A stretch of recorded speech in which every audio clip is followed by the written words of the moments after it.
I asked almost 600 readers about their favorite reads of 2022, and I now have a list over the top 10 most popular fantasy, sci-fi, and horror books in 2022. Basically went through 600 columns of data and counted how often each book was mentioned, and I now have the ultimate top 10 list for 2022. Now, I swear I didn't rig this list, but this turned out to be a list of almost all of my favorite books.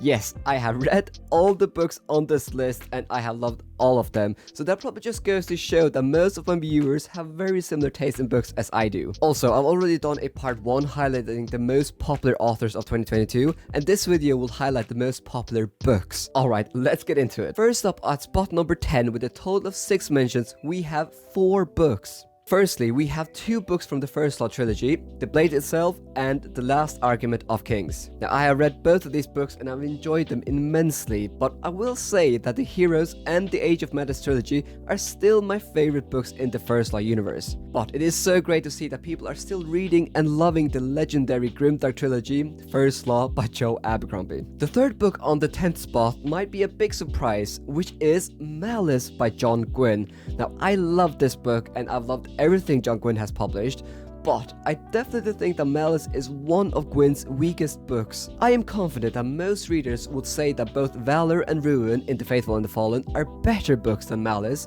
but nonetheless, I am really happy to see it on this list.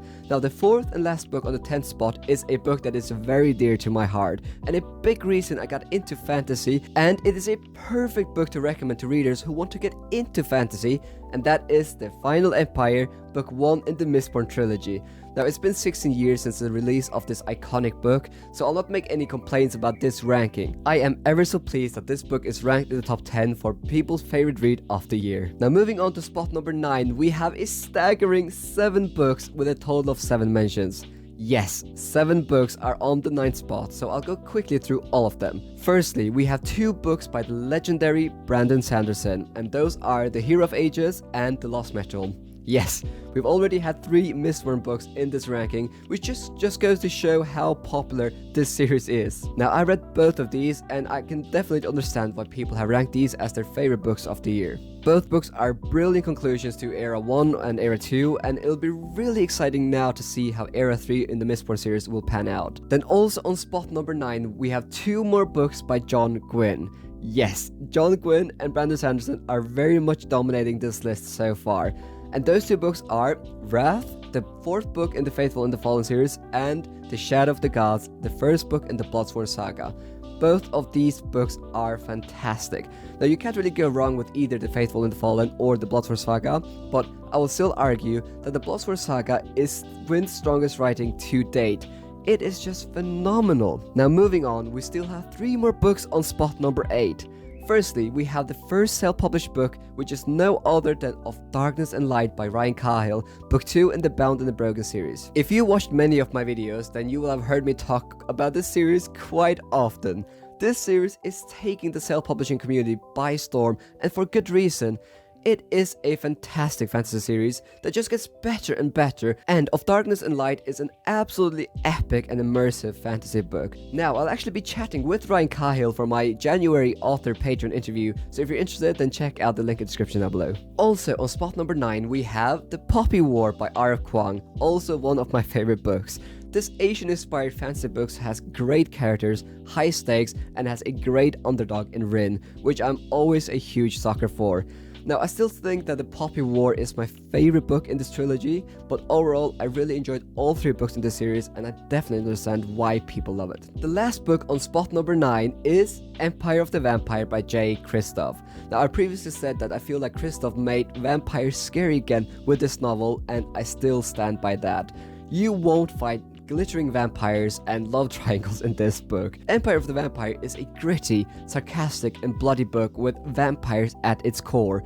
I loved it, but it's definitely not for everyone. Okay, we finally made it past spot number 9. Now, moving on to spot number 8, with a total of 10 mentions, we have another self-published book and one of my all-time favorite standalones, which is The Sword of Kagan by M.L. Wong. This book is loved since it has very unique world building, incredible characters, and deals with very heavy themes such as loss, grief, depression, identity, and warfare in an incredibly impactful way. Also, this book's climax is at around the 50% mark, and then the second half of this book analyzes the consequences of the climax, which feels incredibly unique, but also makes the read and the themes so much more impactful.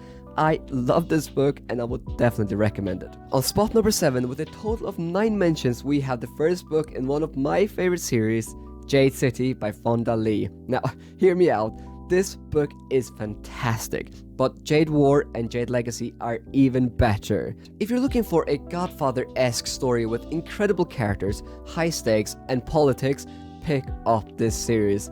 It is just so good. On spot number 6, we have 2 books with a total of 10 mentions, and these are 2 of my favorite reads of the year as well. If I get around to making my top 10 list for this year, which I'm hoping to, then these will definitely be included in the list. Now, firstly, we have Piranesi by Susanna Clarke. A brilliant, atmospheric, and weird standalone with beautiful writing. Now, I said it before and I'll say it again that the less you know about this book beforehand, the better it is. So I won't say anything more except that I loved this book. Also, it's quite short. And the other book on spot number 6 is one of the most popular fantasy books of the decade, Words of Radiance by Brando Sando, book 2 in the Stormlight Archive. Now, I recently posted my full review of this book, but basically I gave it 5 out of 5 stars. I definitely think it deserves all the hype and is arguably my favorite Sanderson book to date. The amount of epic moments in this book is just insane, and the characters are brilliant. Now, I absolutely can't wait to continue the Stormlight Archive in 2023. Now, moving on spot number 5 with a total of 14 mentions, we have the up-and-coming rockstar in the fantasy community, Legends and Lattes by Travis Baldree. Now, everyone seems to love this book, and for good reason. It is such a cozy read that will give you all the warm feelings. This book is basically marketed as a high fantasy with low stakes, and that perfectly summarized this book. It is basically about this orc that sets up a coffee shop in a town where no one has ever heard about coffee. I mean, that is just brilliant. Also, I recently chatted with Travis Baldree for my monthly Patreon interview, and he said that book 2 will be coming out in late 2023 and will follow Viv 20 years before the events in Legends and Latte, which just sounds absolutely amazing and I can't wait to read it. Moving on to spot number 4, we have 2 books with a total of 14 mentions, and these are also 2 books I love. Firstly, we have Babel by R.F. Kuang, the brilliant historical dark academia fantasy standalone set in the 1800s in Oxford. Now, I feel like I've talked about this book so often, so I'll just say this. If you're interested in a book that has dark academia vibes with great prose and characters, check out Babel. Also, it's a standalone, which is quite rare in the fantasy genre. Now, sharing spot number 4, we have arguably my all-time favorite sci-fi book, albeit I haven't read that many sci-fi books, and that is Project Hail Mary by Andy Weir. A 5 out of 5 star read in my opinion. The reason why I love this book so much is because even though it is a science fiction book, the characters are at the forefront in this novel. Yes, you have science fiction jargon and a very interesting concept in the story, but ultimately the characters are what makes this book so good. It is also a really good starting point for readers looking to get into sci-fi as well, since the writing style is accessible and easy to follow. And Project Hail Mary also has one of my favorite characters ever. Now, on spot number 3, with a total of 16 mentions, we have The Hunger of the Gods by John Gwynne, book 2 in the Bloodsworn Saga. Now, I have read all 9 books by John Gwynne, and The Hunger of the Gods is, in my opinion, one of, if not his best work to date. Now, both Ruin and The Hunger of the Gods are my favorite books by Gwynne, so I'm really glad to see that this book is so high. In this book, Gwynne introduces 2 new POVs, which allows the reader to get more insight into the enemy sides of the story, and it just works brilliantly. Also, the stakes are raised even more, and the characters are fleshed out even more. Now, I know some people have said that this book feels like a middle book syndrome, but I strongly disagree. I thought this book was a step up from The Shadow of the Gods. Now, on spot number 2, with a total of 17 mentions, we have one of my all-time favorite books, Jade Legacy by Fonda Lee, the final book in the Greenbone Saga. You guys know I love this book so much. It's arguably the best conclusion to a trilogy I have ever read. It is just so epic and has so many great character moments. Now, I feel like I talk way too much about this series on my channel, so I'll be moving on now, but I'm really glad to see Jade Legacy on spot number 2. On spot number 1, with a total of 18 mentions, we have The Way of Kings by Brandon Sanderson, book 1 in the Stormlight Archive. Now, this is no surprise considering that Stormlight Archive is arguably the most popular ongoing fantasy series at the moment, and almost everyone seems to love this book. Now, I still stand by that Words of Radiance is a better book than Way of Kings, but The Way of Kings is also fantastic and worth reading. So that is it. What is your favorite book of 2022?